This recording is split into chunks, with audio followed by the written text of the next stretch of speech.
Assalamualaikum warahmatullahi wabarakatuh.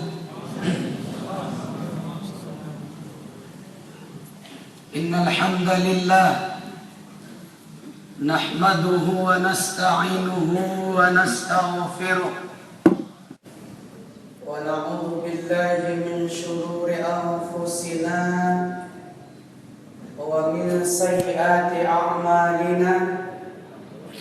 من يهده الله فلا مضل له ومن يضلل فلا هادي له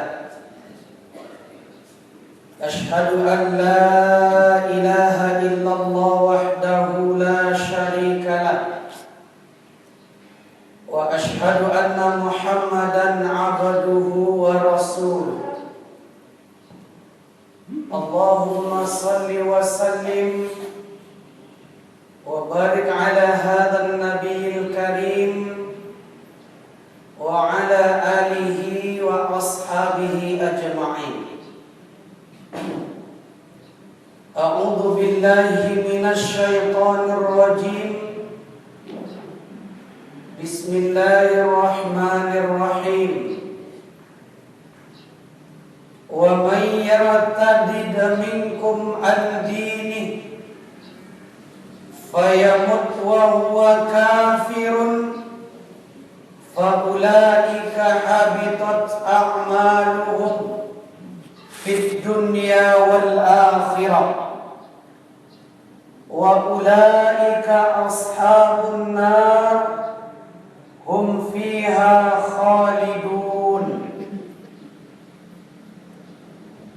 Siapa yang murtad dari agamanya lalu dia mati dalam kekafiran, maka Allah menghapus amalan-amalan mereka baik di dunia maupun di akhirat. Mereka itulah penduduk neraka, mereka kekal di dalamnya. Surat Al-Baqarah, surat yang kedua, ayat 217. Allahumma arhamna bil Qur'an amma ba'du. Ibu dan bapak yang dirahmati Allah, kembali kita bersyukur kepada Allah Subhanahu wa ta'ala yang senantiasa melimpahkan rahmat dan karunia-Nya kepada kita bersama. Begitu juga nikmat yang kalau kita coba untuk menghitungnya, kita tidak akan sanggup untuk menghitungnya. Maka sepantasnya kita bersyukur kepada Allah Subhanahu wa ta'ala karena begitu banyak nikmat yang sudah diberikan kepada kita. Kemudian salawat beserta salam kita sampaikan kepada junjungan umat, yakni Nabi Muhammad sallallahu alaihi wasallam, untuk keluarganya, para sahabatnya, dan para pengikutnya yang setia sampai akhir zaman. Allahumma salli ala Muhammad wa ala ali Muhammad. Di antara rukun iman yaitu yakin dengan hari akhirat. Dan para ulama juga telah menjelaskan kepada kita yang termasuk ke dalam akhirat itu adalah mulai dari alam kubur, kemudian siksa kubur atau nikmat kubur, hari berbangkit, padang mahsyar, hisab, timbangan, telaga, sirat, surga dan neraka. Semuanya itu menurut ulama Ahlus Sunnah wal Jamaah wajib kita imani. Akan tetapi ada di antara manusia, ada di antara kelompok yang keluar dari pemahaman ulama ahlu sunnah wal jamaah yang mereka tidak meyakini bahwa akhirat itu ada, siksa kubur itu ada, surga dan neraka itu ada. Mereka tidak yakin itu semua. Mereka tidak percaya dengan kebangkitan. Mereka tidak percaya dengan padang mahsyar. Mereka tidak percaya dengan telaga surga.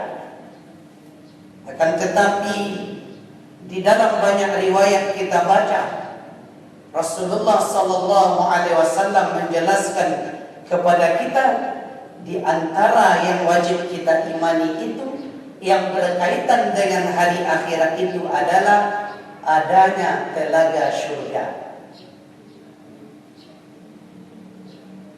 Di dalam hadis yang diriwayatkan oleh Imam Bukhari dan Muslim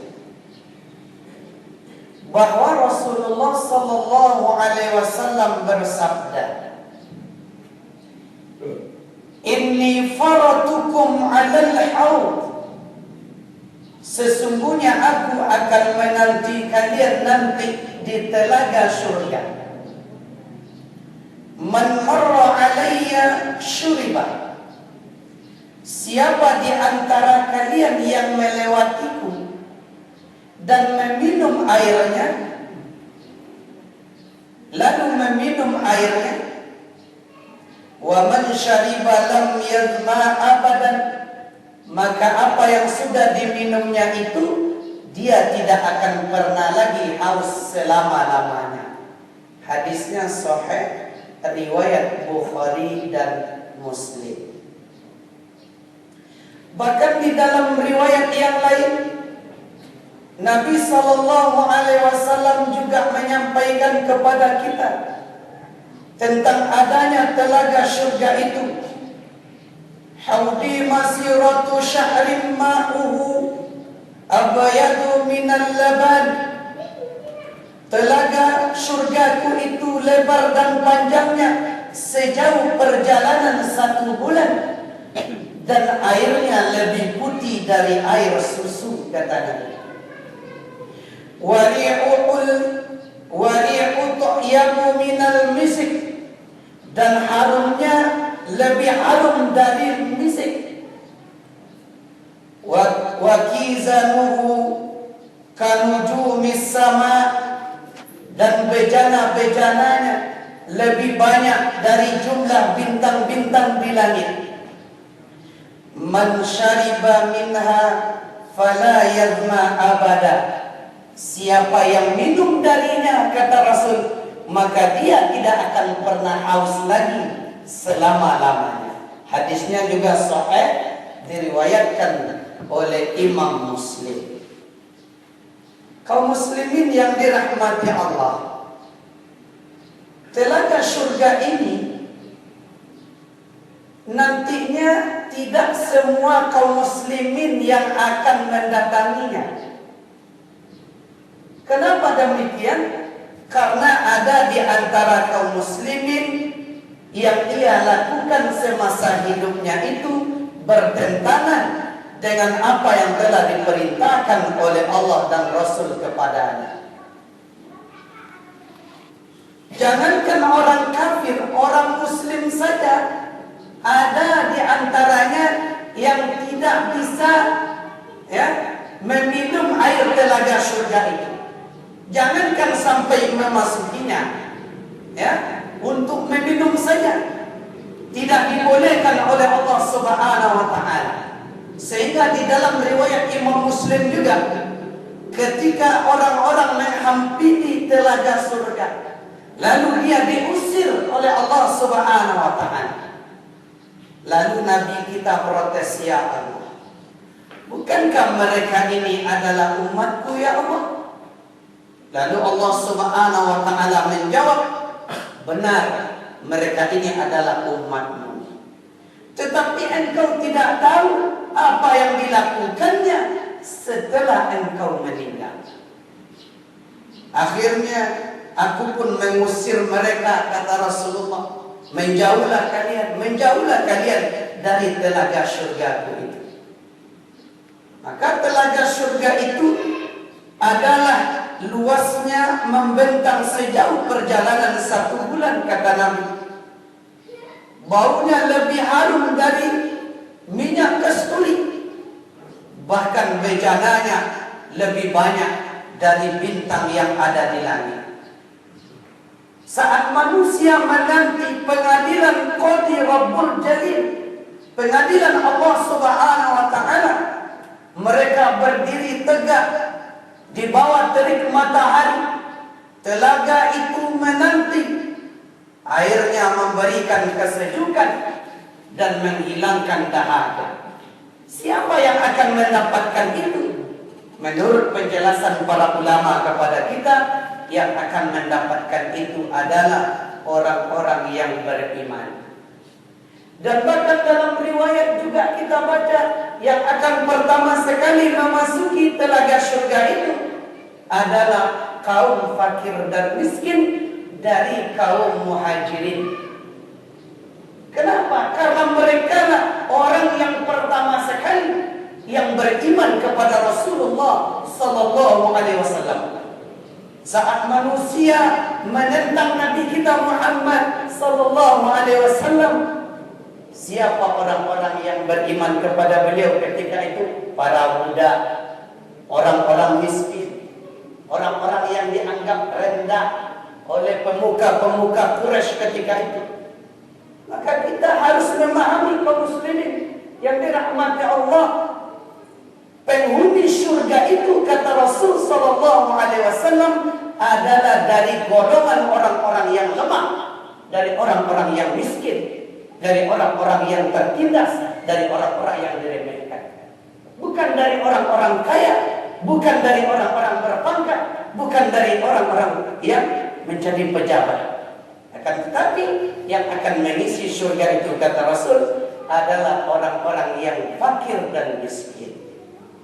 Lalu kaum muslimin yang dirahmati Allah, ketika kita mau merenungi hadis Nabi sallallahu alaihi wasallam ini, maka kita pasti akan beruntung nanti di akhirat.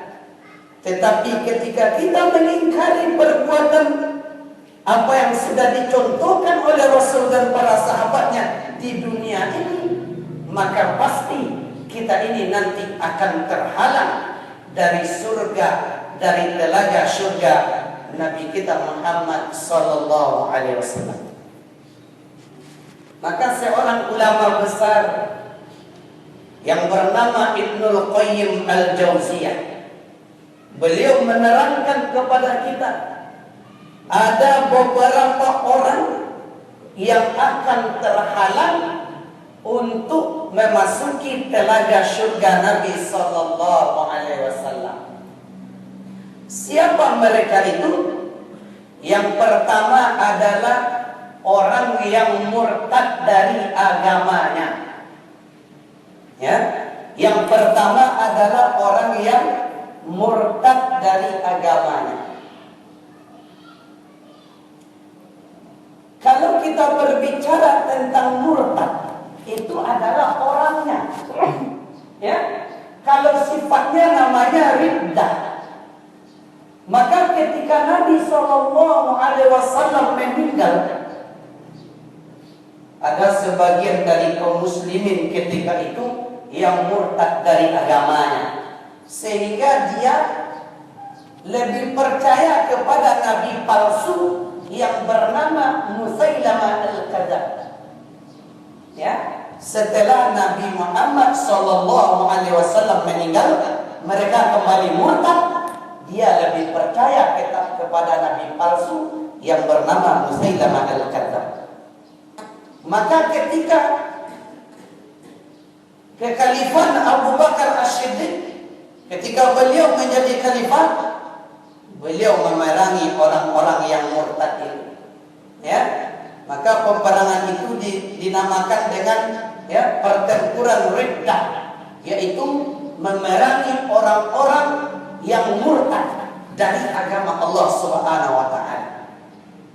Maka hari ini banyak kita perhatikan kaum muslimin yang dirahmati Allah, karena dia ingin mencapai sesuatu, lalu dia pacari wanita muslimah. Tujuannya apa? Untuk mendapatkan wanita ini. Padahal agamanya sebelumnya adalah kafir. Apakah dia itu Nasrani, apakah dia itu Buddha, Hindu dan lain sebagainya. Karena ingin menjalankan tujuannya, misinya, lalu dia pura-pura masuk Islam. Ya, lalu dia pacari ini wanita muslimah sampai dia menikah. Lalu ketika nanti menikah, mungkin berjalan 1-2 tahun, punya anak 1 atau 2, lalu istrinya ini diajak lagi kembali kepada agama lamanya. Maka banyak di antara umat Islam hari ini yang wanita muslimahnya, karena dia terjebak oleh masalah cinta, akhirnya akidahnya dia jual. Dia tidak peduli. Berapa banyak hari ini orang yang melakukan nikah beda agama, padahal ulama sudah memfatwakan haram hukumnya. Kenapa kok masih ada itu di antara hakimnya atau yang dinamakan oknumnya yang menikahkan orang yang seperti itu? Ini perlu dipertanyakan iman orang seperti itu. Kenapa dia nikahkan juga? Padahal ulama sudah berfatwa tidak boleh menikahkan orang yang beda agama, kecuali bagi orang-orang sekuler yang pikirannya liberal, ya, yang mengedepankan hak asasi manusia. Itu yodo, denyo Allah saya sadar. Ya, walaupun agama lain agama sekalipun, kalau bagi orang liberal itu tidak bermasalah bagi mereka. Ya, kenapa? Karena mereka dasarnya bukan ini. Dasar mereka apa? Hak asasi manusia. Itulah yang terjadi hari ini kaum muslimin yang dirahmati Allah. Maka orang yang murtad dari agamanya, lalu dia diminta untuk bertobat. Ya, sekali 2 kali dia tidak mau, maka kalau tegak hukum Islam, maka dia harus dipancung. Begitu hukum Islam mengatur. Tetapi hari ini kan tidak. Orang keluar masuk agamanya sembarang saja. Kenapa? Karena tidak diatur dengan syariat. Padahal syariat ini adalah yang paling mulia. Belum pernah kita dengar di dalam riwayat dimanapun ketika syariat Islam ini dijalankan, orang non-Islam, orang-orang kafir merasa risih. Belum pernah kita dengar. Cuma yang risih itu adalah umat Islam itu sendiri, yang cara pikirnya itu berbeda. Yang cara berpikirnya itu liberal. Itulah yang risih dengan syariat Islam. Orang kafir itu sendiri tidak ada. Buktinya dulu waktu dijalankan syariat Islam di Kelantan, Malaysia. Kita pernah di Malaysia dakwah 1 bulan, bertemu dengan istilahnya, kalau menurut kita sekarang ini, Nik Abdul Aziz itu dia sudah meninggal sekarang. Dia yang menjadi presidennya ketika itu. Dia menjadi presiden. Apa kata orang agama Hindu di sana? Orang Nasrani, apa katanya? Kami merasa terlindungi dengan syariat Islam. Itu kata mereka. Itu pengakuan dari orang-orang non-Islam. Tetapi kenapa hari ini justru yang tidak sesuai dengan syariat Islam itu pada umumnya adalah umat Islam itu sendiri. Perlu kita pertanyakan orang-orang yang seperti itu. Ya, maka ketika manusia sudah murtad dari agama, lalu dia tidak mau lagi kembali, maka dia termasuk orang-orang yang merugi. Ya, sampai-sampai Nabi mengingatkan dalam hadisnya itu, ya, siapa yang telah mendengar tentang beritaku, baik dia Nasrani maupun Yahudi, lalu dia tidak mau beriman kepadaku, maka dipastikan nanti dia di akhirat termasuk orang yang merugi. Adapun yang kedua, yang menghalangi seseorang itu masuk ke telaga surga itu adalah orang-orang munafik. Ya, orang-orang munafik. Ini orangnya ini. Kalau sifatnya nifak namanya. Nifak itu terbagi kepada 2. Pertama namanya nifak i'tiqadi, yaitu nifak keyakinan. Yang kedua namanya nifak amali, Nifak dari segi amalan. Apa yang dimaksud dengan nifak i'tiqadi? Yaitu nifak dari segi keyakinan. Secara zahir dia ini orang dianggap dia sebagai muslim, tapi hakikat yang sebenarnya dia itu bukan muslim sebetulnya. Kenapa? Karena dia menanamkan kebencian di dalam dirinya terhadap orang-orang yang beriman. Kalau di zaman Rasulullah, dia itu adalah Abdullah bin Ubay bin Salul. Ya, dia sangat benci kepada Nabi kita Muhammad sallallahu alaihi wasallam. Ya, sudah lama kebenciannya yang dia timbulkan di dalam dirinya kepada Nabi kita Muhammad sallallahu alaihi wasallam.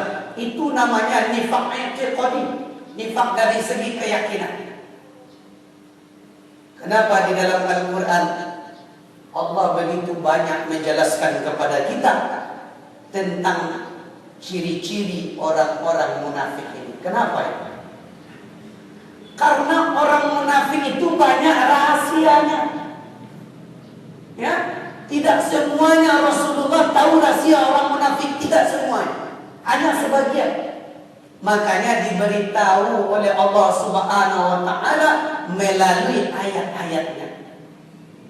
Cobalah baca di awal surat saja, mulai dari ayat 8 sampai ayat 20 surat Al-Baqarah, itu bercerita tentang sifat dan karakter orang munafik. Belum lagi di dalam surat Ali Imran nantinya, belum lagi nanti di dalam surat An-Nisa, belum lagi nanti dalam surat Al-Anfal, belum lagi di dalam surat At-Taubah. Bahkan Allah memberi khusus namanya, surat 63. Apa nama suratnya? Al-Munafiqun. Jadi rahasianya cukup banyak. Makanya Nabi tidak seluruhnya tahu rahasia orang munafik itu. Melalui Al-Quran lah dikasih tahu oleh Allah Subhanahu wa ta'ala. Di antaranya ayat pertama surat Al-Munafiqun. Apa kata Allah? A'udzu billahi minasyaitonir rajim. Idza ja'akal munafiquna qalu nashhadu innaka la rasulullah. Wallahu ya'lamu innaka la rasuluh. Wallahu yashhadu innal munafiqina lakadzibun. Apabila datang kepada kalian orang-orang munafik, lalu dia berkata, apa katanya? Kami mengakui bahwa sesungguhnya kamu ini benar-benar Rasulullah. Terus ya ngecek mulai itu dulu tuh. Abdullah bin Ubay bin Salul. Kebiasaannya Abdullah bin Ubay bin Salul kok sebelum Nabi khutbahnya tagak dulu. Ya, ceramah dulu. Kecilnya gak sabar. Kok Nabi awak? Nabi awak. Kok kecil? Ini Rasulullah ini. Kata Abdullah bin Ubay bin Salul menjelaskan kepada sahabat yang lain. Ya, tetapi Allah sudah tahu. Allah mengetahui bahwasanya engkau benar-benar Rasulullah. Wallahu ya'lamu. Ya, sesungguhnya Allah mengetahui bahwasanya engkau benar-benar Rasulullah. Ya, dan ketahuilah bahwa aku bersaksi orang-orang munafik itu adalah pendusta, kata Allah Subhanahu wa ta'ala. Oleh karenanya kaum muslimin yang dirahmati Allah, orang-orang munafik ini wajib kita ketahui tentang sifat dan karakternya. Sebab di antara kita banyak yang tidak mengetahuinya. Kecuali kalau kita membaca Al-Quran, pasti akan kita ketahui seluruhnya nanti. Apa saja karakter-karakternya itu. Banyak sekali ayat menjelaskan kepada kita. Jadi rata-rata yang ada di dalam Al-Quran ini pada umumnya menjelaskan tentang nifaq i'tiqadi, yaitu nifaq dari segi keyakinan. Ya, jadi orang munafik itu lebih banyak diterangkan dalam Al-Quran ini karena kebenciannya kepada Nabi. Kenapa dia benci kepada Nabi? Dalam riwayat kita baca, dulu sebelum Nabi hijrah ke Madinah, itu masyarakat Madinah berencana akan mengangkat Abdullah bin Ubay bin Salul ini menjadi seorang pemimpin. Lalu Mughirah datang ke sana. Akhirnya manusia berbalik arah. Dia tinggalkan Abdullah bin Ubay bin Salul. Lalu orang berbondong-bondong kepada Nabi SAW. Sejak saat itulah timbul bencinya, timbul hasadnya kepada Nabi kita Muhammad SAW. Ya, nah, makanya kaum muslimin yang dirahmati Allah, kenapa Allah menjelaskan tentang persoalan ini? Karena kita tidak semuanya yang tahu tentang sifat dan karakter orang-orang munafik itu, termasuk Nabi kita, tidak semuanya. Nah, makanya dijelaskan oleh Allah di dalam Al-Quran. Lalu ada yang bertanya, apa pertanyaannya? Apakah orang yang sudah terkategori munafik itu kita solatkan atau tidak? Ini menjadi perbincangan, bukan bagi kita saja. Kalangan ulama sudah menjadi perbincangan. Ya, dalam persoalan ini ulama fikih berbeda pendapat. Ya, kalau menurut pendapat yang pertama, kalau memang nifaknya itu nifak i'tiqadi, betul-betul membenci Islam, ya, betul-betul membenci dan memusuhi orang-orang yang beriman, maka orang yang seperti itulah yang tidak disolatkan itu. Nah, akan tetapi kalau nifaknya itu hanya nifak amali, apa contohnya nifak amali? Tidak mau sholat berjamaah, itu termasuk nifak amali. Dia berjanji lalu dia ingkari, aku ustaz tidak bisa lepo batu, wak berjanji nyonya nak bor. Kan seperti itu. Nah, itu namanya nifak amali. Tapi kalau i'tiqadi itu sudah disampaikan oleh ulama kepada kita berdasarkan surat At-Taubah ayat 84. Apa kata Allah? A'udzu billahi minasyaitonir rajim. Wa la tusalli ala ahadin minhum mata abadan wa la takum ala qabri. Wahai Muhammad, kata Allah, jangan engkau salatkan orang yang mati di antara mereka itu, yang mati dalam keadaan sifat kemunafikan. Ya, dan jangan engkau doakan ia di atas kuburnya. Dulu Nabi kan datang anaknya Abdullah bin Ubay bin Salul ini, namanya Abdullah juga. Apa katanya kepada Rasul? Ya Rasulullah, tolonglah disolatkan bapakku ini. Sampai-sampai dia minta apa itu? Bajunya Nabi, gamisnya Nabi diberikan oleh Nabi. Untuk aku jadikan sebagai kain kafan bapakku, diberikan oleh Nabi. Ya, ketika itu Umar bin Khattab dia tidak setuju. Ya Rasulullah, kita kan sudah tahu ini. Dia ini adalah gembong munafik. Kenapa engkau mau solatkan juga? Ya. Lalu Nabi menjawab ketika itu, aku diberi pilihan. Apa untung dan ruginya kalau aku tidak menyolatkannya? Lalu Nabi memilih menyolatkannya. Akhirnya turun ayat ini. Langsung Allah larang. Jadi sejak saat itu tidak dibolehkan lagi. Jadi untuk kita pahami kaum muslimin, yang tidak disolatkan itu adalah nifak i'tiqadi. Begitu kata para ulama kepada kita. Ya, kenapa? Tentu ada alasannya. Ayat selanjutnya menerangkan kepada kita, innahum kafaru billahi wa rasulih. Karena mereka itu telah kafir kepada Allah dan Rasulnya, wa matu wa hum fasikun, dan mereka mati dalam keadaan fasik. Itu dua. Yang ketiga,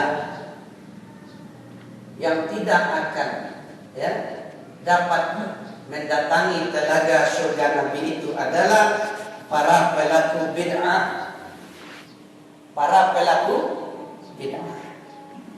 Kita sering mendengarkan hadis Nabi, bahkan ketika khatib menyampaikan khutbahnya sering dibaca hadis ini. Fa inna asdaqal hadithi kitabullah wa khairal hadithi Muhammadin sallallahu alaihi wasallam wa syarrul umuri muhdatsatuha wa kullu muhdatsatin bid'ah wa kullu bid'atin dhalalah wa kullu dhalalatin finnar.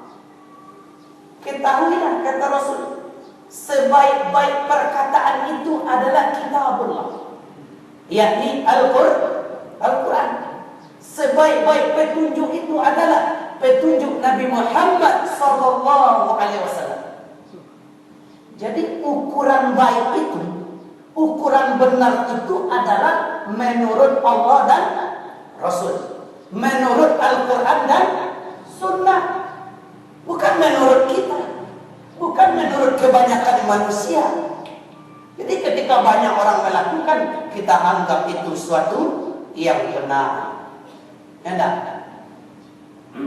Sebab ketika orang melakukan, ya, banyak orang melakukan sesuatu, belum tentu itu benar. Baca nanti surat Al-An'am, surat yang ke-6, ayatnya ayat 116. Apa kata Allah? A'udzu billahi minasyaitonir rajim. Wa in tuti' aktsara man fil ardi yudilluka 'an sabilillah. Wahai Muhammad, jika kebanyakan orang yang engkau ikuti di muka bumi ini, maka pasti engkau akan disesatkan dari jalan Allah. Pasti engkau akan disesatkan dari agama Allah. Kok kalau kebanyakan orang awak celik awak? Nah, jadi jangan banyaknya orang yang kita contoh, belum tentu ya sesuatu yang banyak orang melakukan itu adalah benar menurut syariatnya. Ya, ada orang melakukan zikir tiap pagi, nyoba aduh afdalu bi dzikri la ilaha illallah. Ketika ditanya gini, artinya tuh ada tentu ada. Pada itu, dia itu dari sesuatu. Dia katakan, ketahuilah zikir yang terbaik itu adalah la ilaha. Tapi dia tambah, dia Nabi 25. La ilaha illallah Adamu Rasulullah, la ilaha illallah Idrisun Rasulullah, la ilaha illallah Musa Rasulullah, sampai Nabi Muhammad. Iku yang satahu ambo kuah nan tabacu di ambo, wallahu alam di luar itu. Atau ku ada di antara kita jamaah yang menemukan dalil, ada tak? Tapi yang ambo sepanjang lambo baca di dalam hadis-hadis sahih tentang masalah zikir itu ada aku temukan itu. Membaca zikir tambah Nabi 25. Belum ada. Ada yang lebih lucu lagi, dulu kita jadi relawan ketika Gampo 2009. Ya.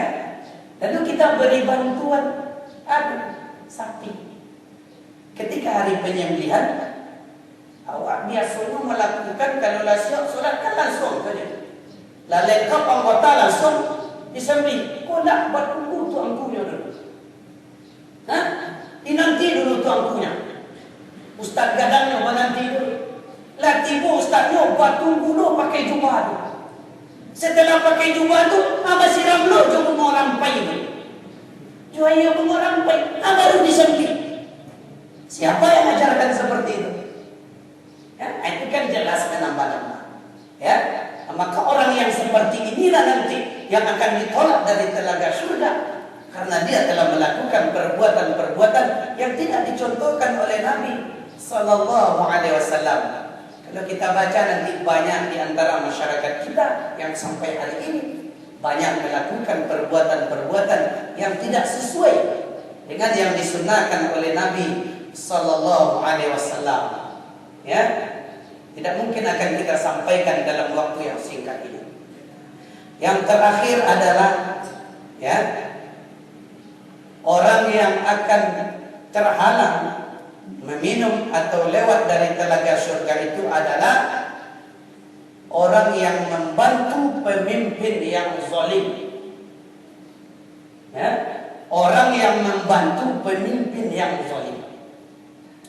Kata Nabi di dalam hadisnya yang diriwayatkan oleh Imam Tirmidzi, An-Nasa'i dan juga Ibnu Hibban dari sahabat Ka'ab bin Ujrah, bahwa Nabi sallallahu alaihi wasallam bersabda, "Sayakunu umara'u fasaqatun jawar."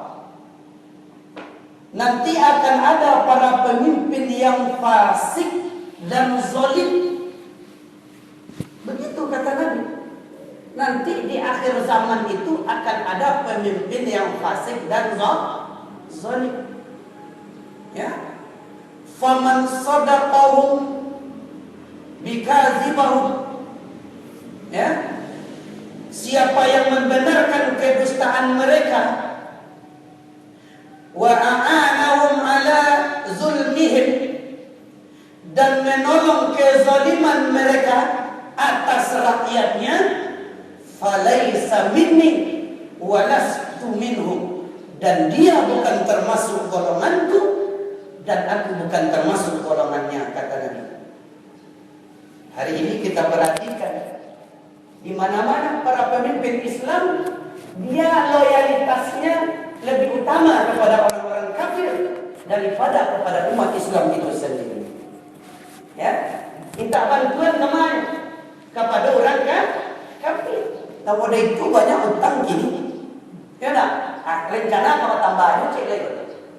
Kata para pengamat, sampai 2030 itu belum tentu lunas utang yang sudah ada. Rencana mau tambah lagi.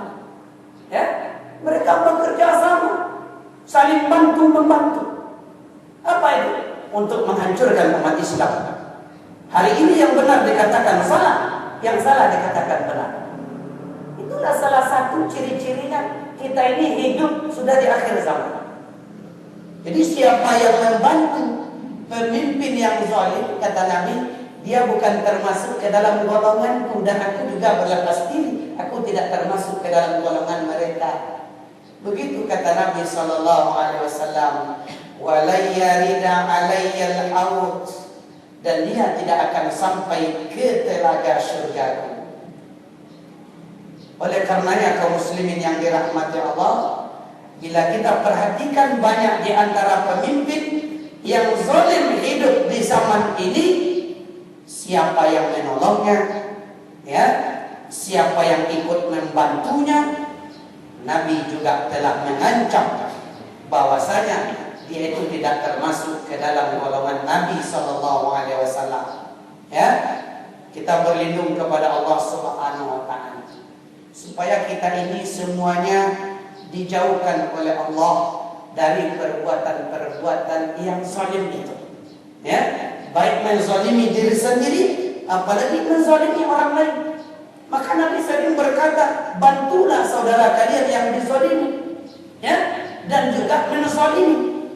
Lalu sahabat menjawab, ya Rasulullah, kalau membantu, ya, sahabat atau kawan yang terzalimi mungkin kami bisa, tapi membantu orang yang menzalimi bagaimana ya Rasulullah? Lalu Nabi menjawab, halangilah mereka untuk berbuat yang zalim itu. Sampaikanlah kepada mereka bahwasanya itu termasuk perbuatan zalim. Jangan engkau melakukannya, sebab nanti yang akan merasakan akibatnya engkau juga. Akhirnya rakyat ini menjadi menderita. Kaum muslimin yang dirahmati Allah, itulah diantaranya 4 manusia yang dijelaskan oleh salah seorang ulama besar kita, Ibnul Qayyim Al-Jauziyah, yang nanti tidak akan bisa meminum telaga surga apalagi sampai memasukinya. Yang pertama adalah orang yang murtad dari agamanya. Yang kedua adalah orang-orang munafik. Yang ketiga adalah para pelaku bid'ah. Yang keempat, orang yang membantu pemimpin zalim untuk menzalimi rakyatnya sendiri. Aqulu qouli hadza astaghfirullah wa lakum. Mudah-mudahan apa yang kita sampaikan ini ada manfaatnya. Terima kasih atas segala perhatian. Mohon maaf atas segala kekurangan. Yang benar pasti datang dari Allah dan Rasulnya. Yang salah pasti datang dari syaitan dan kami pribadi yang dhaif ini. Untuk itu kami minta ampun kepada Allah. Kita tutup pertemuan dengan membacakan doa kafaratul majlis. Subhanakallahumma wa bihamdika asyhadu an la ilaha illa anta astaghfiruka wa atubu ilaik. Walhamdulillahi rabbil alamin. Assalamualaikum warahmatullahi wabarakatuh.